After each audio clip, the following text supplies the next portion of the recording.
Hello again to another Agakala React, and today we will be watching the 9 craziest ship maneuvers in the Expanse from Generation Films from 2021.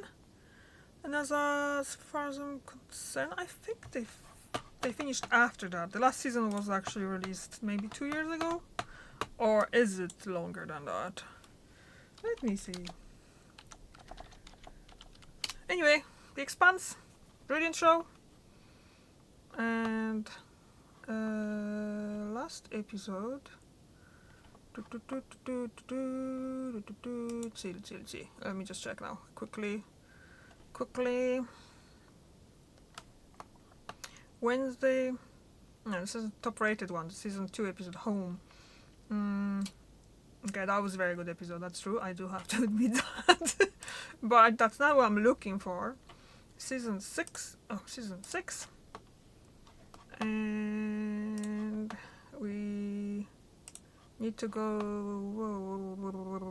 to the last episode, Babylon's Ashes, and that was a Friday, January 14th, 2022. So yeah, so it is. So this is from before. So obviously it's not showing the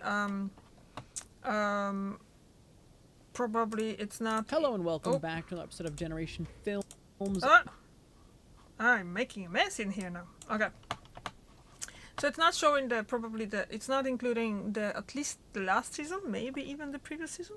But let's just watch it and see, because it's the Expanse.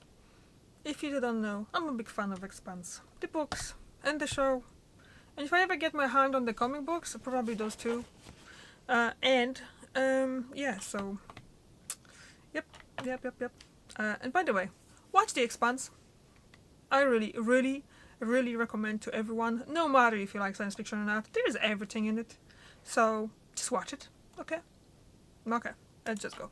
Hello and welcome back to another episode of Generation Films. My name is American Ben, and today we are going to break down the most daring ship maneuvers in The Expanse. And you will leave this video feeling smarter, stronger, and all around better about your life.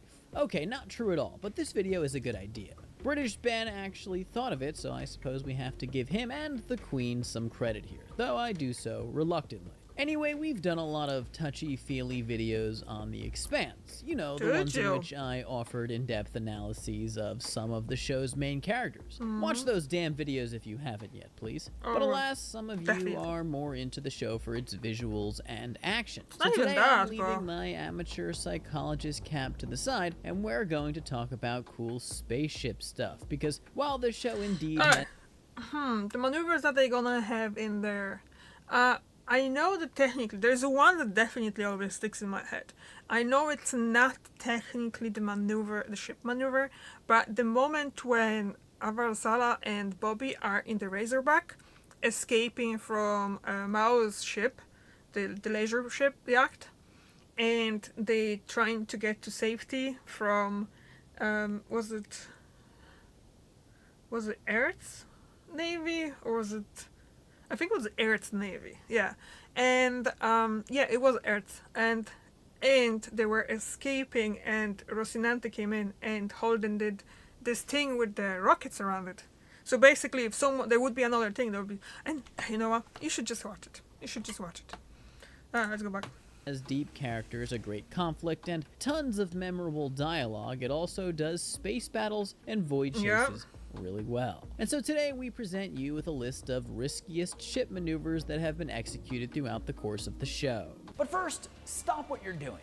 Don't even breathe. Well, at least for the next minute and a half, while I talk about today's sponsor, Raid Shadow Legends. Have you taken down the Demon Lord yet? Well, if not, then what are you really doing with your life? Just stop.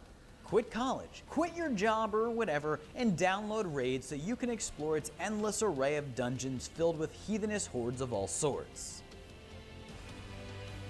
Saito, no one is scared of you. Our world has guns.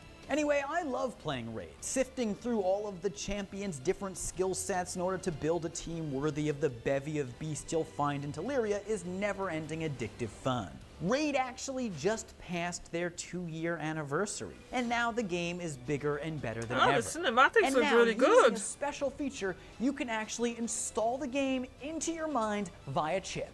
Just kidding. But they just had a month and a half of awesome events and tournaments, and the fun and mayhem shows no signs of slowing down anytime soon.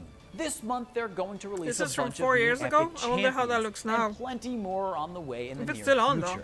Oh, and the second rotation of the Doom Tower has also just been introduced, and it contains all sorts of sweet prizes to win for facing its inner evils with valiance. But if you choose to ascend its cursed heights, then do know you will be expected to try your hand against the Celestial Griffin and the Eternal Dragon, both brutal bosses laying waste to champions galore at this very moment. All you have to do is hit the link in the description or scan the QR code on screen right now and you're on your way to a heck of a time.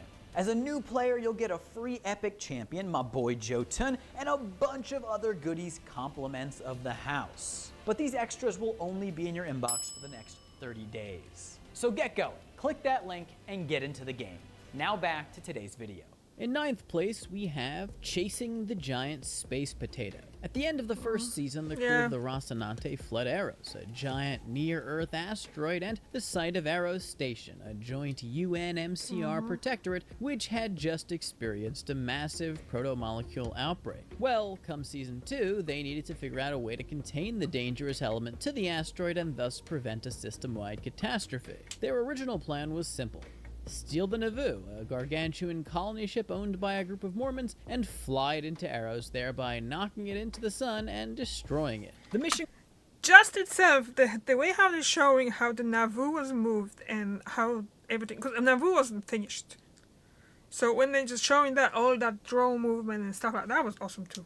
Crew dropped off Miller and Diogo, two brave belters, on the asteroid so they could plant bombs on it in order to blow up the station. It's not only them, there was multiple people doing that though. Molecule infested place ere it dissolves into a giant ball of fire. However, when a damn humanitarian aid ship came flying by and refused to turn around, the Rocinante blew it up. Perhaps a bit quick, but hey, existential threats call for extreme action. And the debris from the explosion ended up damaging one of the bombs, necessitating that Miller stay behind and press a button on it every few minutes in order to stop it from detonating prematurely. To make matters worse, the Nauvoo failed to impact Eros as the asteroid actually moved out of the way and began to pick up speed on a trajectory towards Earth. Now, of course, we all know of Miller's heroics in preventing the worst from happening. But for a while, the crew of the Rossi, led by esteemed pilot Alex Kamal, was risking its life in the hopes of saving Miller after he plants the bomb.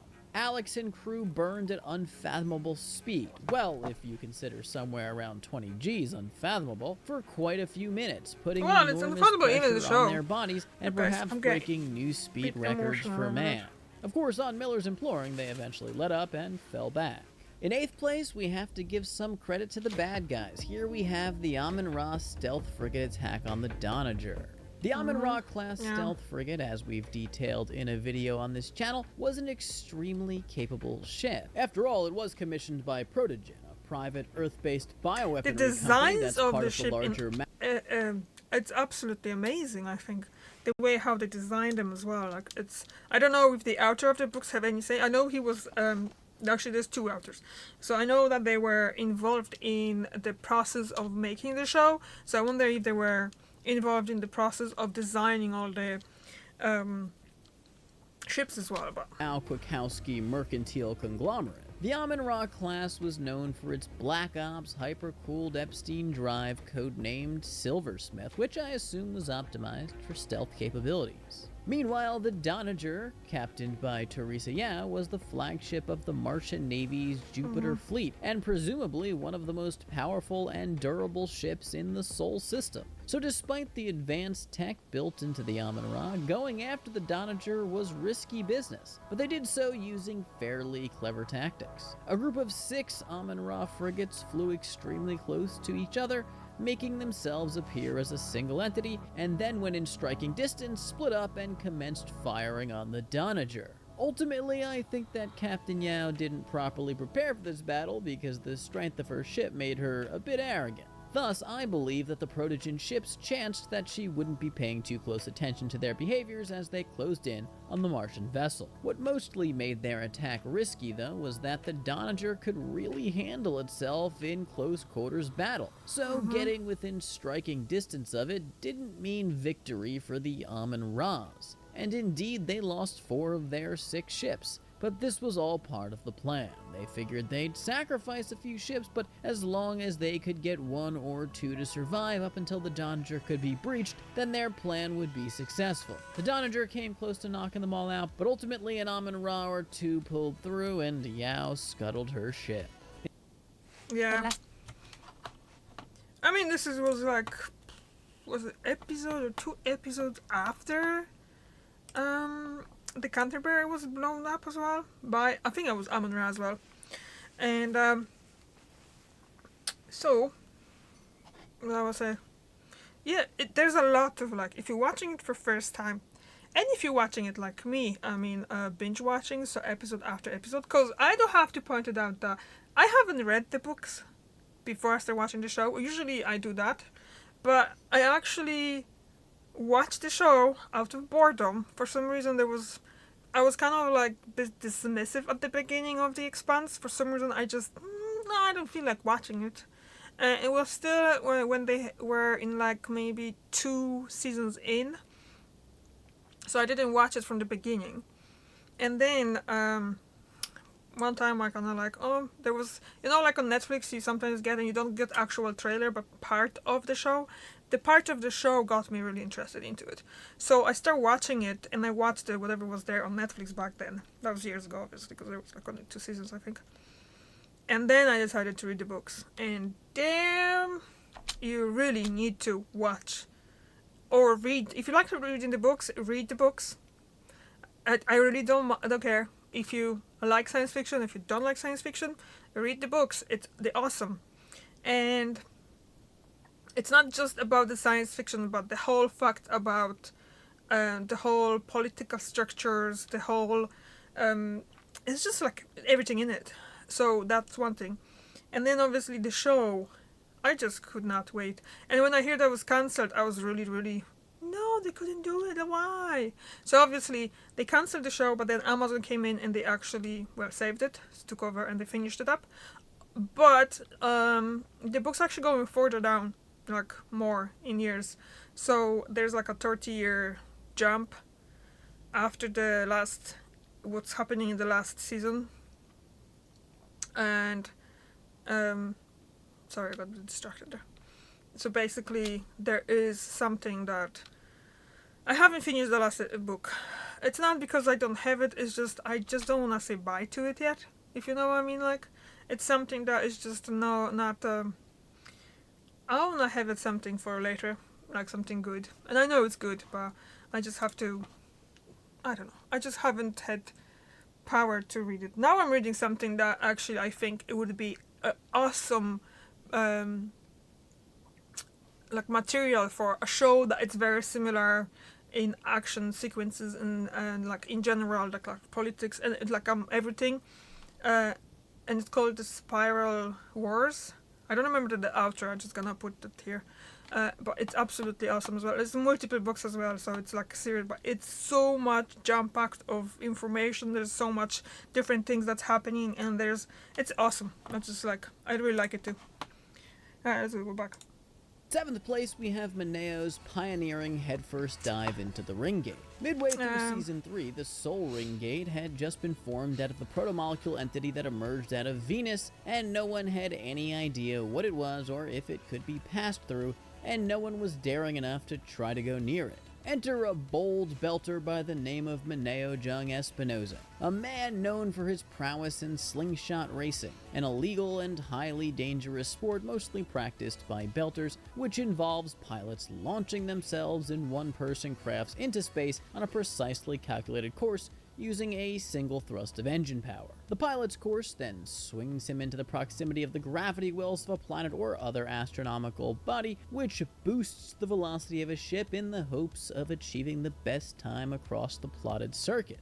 When Mineo's girlfriend dumped him, he became eager to accomplish greater and greater feats in order to impress her and win her back. And when slingshots wouldn't do the trick, Mineo set his sights on bigger prizes. In the name of love and with supreme valiance and absolute stupidity, he headed for the Soul Gate. But as he entered it, a barrier appeared, instantly decelerating his ship to a halt, and well, you don't want to see what happened to Mineo. Let's We're just not say on YouTube video he didn't anyway. make it. In Yeah, sixth the place, graphic we on have this yet is another interesting high-G too. burn with the rescue of Naomi. Yeah, So this one all started very towards good the end too. of Season 5 with Naomi waking up on the Chetzamoka. A fuel transport freighter in Marco Inaros' employ, and which Naomi had jumped to from Inaros' ship the Pella, sans a spacesuit in order to escape his cold clutches. Guys, please don't make me tell you not to jump into the vacuum without a spacesuit. It's not smart. There was a few problems though. First, she had no food or water. She had a limited and depleting air supply, and worst of all, the entire ship had been rigged to trap and destroy the Rocinante. Inaros' men had programmed a suit on the ship to send out a fake distress call in the sound of Naomi's voice, which hopefully the Rossi would pick up. And James Holden being James Holden, he hopefully wouldn't hesitate before coming to rescue his part-time significant other. And when the Rossi showed up, a proximity trigger would detonate the bombs on board the Chets and thus take out Jimmy and his crew.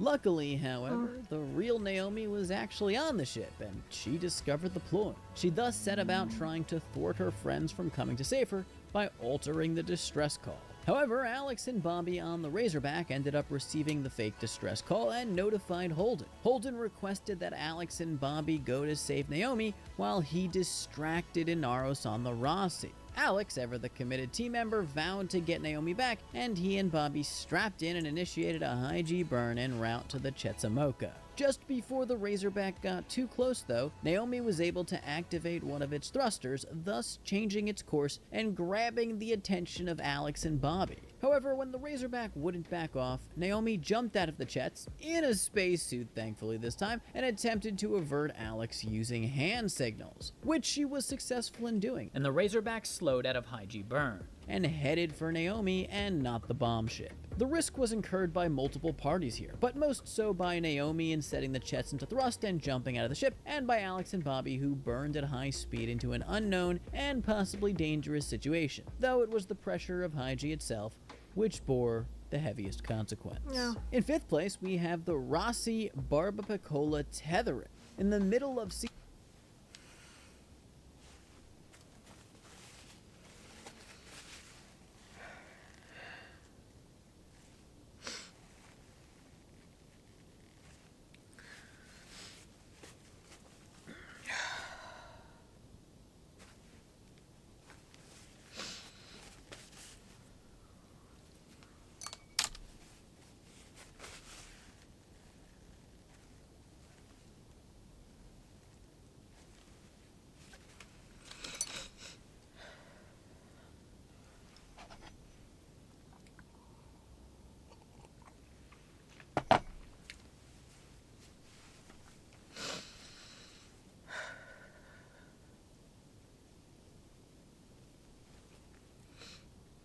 Season 4, due to some sort of protomolecular magic, one of the islands on Illis blew up in a thermonuclear explosion, sending a shockwave across the entire planet and causing a host of other natural disasters to ensue. This chain of events resulted in the power going out in all of the ships in Illis' orbit, including in the Rocinante and the Barbapicola, a salvaged Belter ship. Thus, all of such ships had to act fast, as eventually they would plummet into the atmosphere below, which would be a worse outcome for the Barb than for the Rossi, as the former wasn't rated for atmosphere. The crew of the Rossi then went about trying to figure out how to prevent the Barbapicola from falling to its doom. At first, they thought to just rescue everyone on the ship, but Lucia, a Belter inhabitant of Illis, pointed out that they needed to actually save the ship, being that it contained all of the lithium they had mined, a valuable element in the time of the Expanse. Thanks to Alex's blabbing, Lucia came up with an idea. They could attempt to hitch the Barbapicola to the Rocinante and pull it into higher orbit.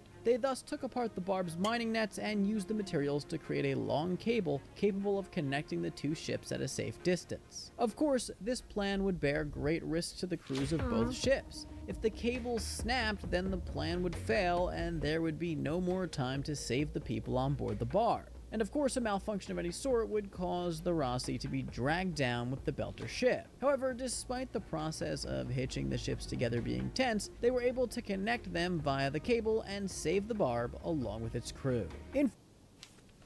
Yeah, it's that season on the Illus. It's actually really good too. The books were absolutely brilliant too, because there was obviously in the books there's always more detail. You have all the point of views of people, and there's like what they think. There's more explanations as well in regards why you're not supposed to land unprepared on the alien planet. There's a very good reason for that, because obviously there's short story, long story short is basically that we are not prepared. It's basically, if you're gonna bring something with you to a different planet, you might actually destroy that planet with just one bacteria. That it's not from there, like put in mind what happened with Native Americans after Columbus landed in Americas. Same thing. It could easily happen the same thing with people, or not even people, but the whole ecosystems on the planet. So, yeah. Place we have the boarding of the Pazuzu, though I don't really like to bring this event up, as the media will surely use it to attempt to defame our dear leader, Christian of Vassarala. Late in Season 4, Marco Inaros attempted an attack on Earth's defenses using the Sojourner, a UN colony ship he hijacked. In response, the UN-OPA alliance set their sights on tracking Inaros down. OPA leaders Kamina Drummer and Claes Ashford, holy be his name, were able to track Inaros to the Pazuzu, a civilian Belter ship which hadn't made any stops since an image of Inaros was captured on board. UN Secretary General Christian of Vassarala got wind of this information, and her military commanders laid out her options. She could order a missile strike on the Pazuzu and thus ensure the ship and all aboard were destroyed while incurring little risk, or they could execute a tactical boarding operation using UN Marines. The latter option would of course be a much bigger risk, as they could be headed into a trap, and in any case they couldn't know how the passengers on board would react to the Marines. Nonetheless, Vassarala opted for the boarding operation, and the Marines were ambushed and killed, and the Pazuzu was blown up. Where is Admiral Akbar when you need him? Still, the boarding of the Pazuzu was one of the cooler operations in the show.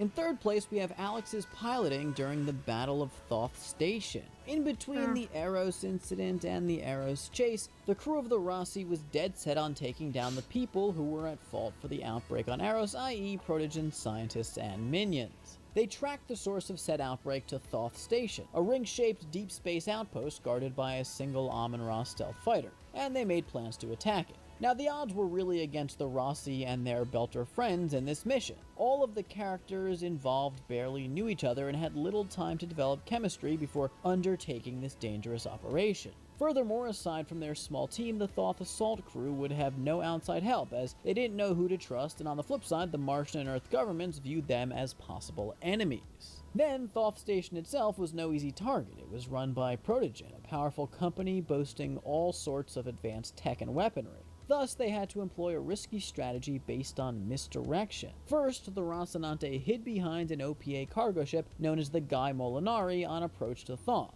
and when in appropriate proximity to the station, it pulled away and went into free fall towards it, acting as a loose cargo container. While they probably didn't expect to fool Protogen's forces stationed there for long, the little trick was intended to take their attention away from a couple of actual cargo containers filled with the assault team, which were then launched at the station, one of which was destroyed, and the other of which made it safely to its destination, thus allowing the team aboard to take the station. However, the reason for the mission's success was due to Alex Kamal's death-defying maneuvers at the helm of the Rocinante. The Rossi had absorbed some fire from the Amun-Ra frigate patrolling the station, and as a result, one of its thrusters was damaged. This forced Alex to retreat under the station, where he weaved in and out of confined spaces while at the same time holding the attention of the Amun-Ra without allowing it to hit the Rossi with any more of its firepower.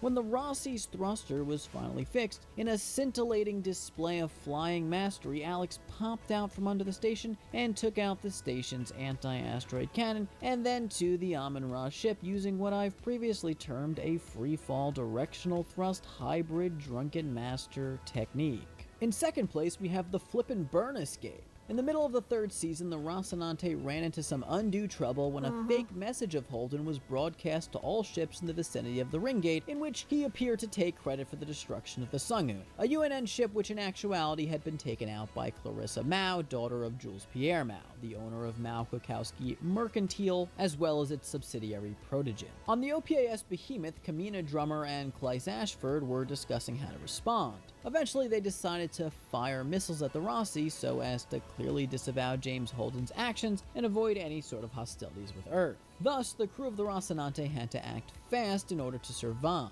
As Alex got the Rossi on the move, Holden tried to consult with the Miller apparition in order to perhaps discover some secrets as to the workings of the protomolecule and rings, and thereby determine what to do. As the Behemoth's missiles grew closer, Holden frantically instructed Alex to head for the ring gate, but to come to a full stop just before it and slowly decelerate the rest of the way through. With the missile in tow, Alex entered the Rossi into a high-G burn, and on a dime right before the gate, he flipped the ship and seamlessly transitioned into decel, making it through the protomolecule barrier just before the missile made impact. Finally, in first place, we have the EM cover Flippin' Strike. Oh, this it is the maneuver is! that gets talked Is about it? the least, but it's perhaps the most daring of all, and the coolest. It all began when Bobby and Avasarala fled the Guanxian in Okay, the so he put it Razorback. in. They quickly found themselves on the run in high G from a closing UN ship seeking to destroy them. Meanwhile, the crew of the Rocinante received a distress call from the Razorback, and after a short argument over whether or not to answer the ship's call for help, they decided to race to the scene. The Rossi arrived just when the UN ship was in strike range of the Razorback and had fired its missiles, which the Rossi countered with missiles of its own. However, the comparatively small frigate was no match for the UNN ship, and it thus had to get creative in order to have a shot at victory. So this is what the crew of the Rossi did. They fired a bunch of missiles towards the UNN ship, But detonated them well before, causing a large explosion. which the Rossi raced towards and used as cover against the UNN Actually vessel. forgot about that As part. it passed through the blast, I was Alex just thinking flipped about the Rossi the- around, decelerated towards the enemy ship, rockets and when in being position around fired a Razorback. couple of missiles at its engines, thus disabling it. Not bad for a guy who couldn't hack it in the Martian Navy. Anyways, that's our list Yeah, of but the it's like I kind of feel like he's okay. Let's just finish the video. top 9 most daring ship maneuvers in the Expanse. I hope you enjoyed this video and a little bit of I a break did. from my face. If you did, please do give the video a big thumbs up. Remember to comment down below. Let me know any maneuvers that I missed. Subscribe to this channel and hit that damn notification bell so you don't miss a damn thing. For now, my name is American Ben. I'll catch you next time. Generation. Okay, so well, I'm kind of like he says. Yeah, Alex was definitely a great pilot, and for someone who supposedly was only like piloting, well, like transport freighters and stuff like that. That's what it's told. He's really good, especially with the Razorback and Rocinante, obviously. But it's not like it was just Alex's work. Because Alex, he's piloting, but he's not shooting. He's just focused on piloting, while Holden most of the time was doing all the shooting and stuff. Because it's like different. Someone else taking part of arms, and someone else is taking part of piloting, and someone else is taking part of. This is actually from the books that I'm reading now. So, anyway, that was a very good video, and I really actually forgot about that part of the explosion that they took out a bit. But I always think about all those rockets around the Razorback. I always remember that. So, but it's still there. So yeah, it wasn't kind of it was kind of mentioned, it wasn't. But yeah, that was a really good move as well. So it was a really good video too. So yeah. So again, if you haven't watched Expanse, make sure you do. It's a brilliant move, brilliant show, and a brilliant books as well if you're reading books. So I do recommend it. So thank you very much for watching, and I see you tomorrow. Bye.